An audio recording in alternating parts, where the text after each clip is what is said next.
এখন বাজে 3টে। তো দেখো কত কলা নিয়ে এসেছিলো, কলাগুলো খুব বেশি পেকে গেছে। তো এত পাকা কলা ভালো লাগে না খেতে, কেউ খায় না বাড়ির।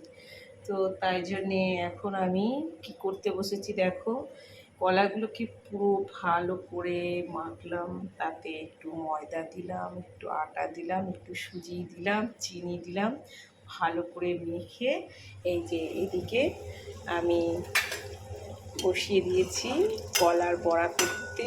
কিছুটা হয়েও গেছে দেখো, যে কিছুটা কলার বড়া হয়ে গেছে। আর এদিকে একটু বাকি, এবার এটাকে উল্টে দেবো। তো দেখো এই 3টের সময় এগুলো করছি। খেতে খুব ভালোই লাগে, খারাপ লাগে না, তাই জন্য একটু করছি, খুব সুন্দরও লাগে খেতে।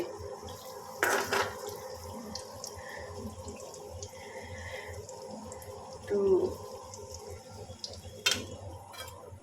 তো কেমন হলো অবশ্যই তোমরা জানিও।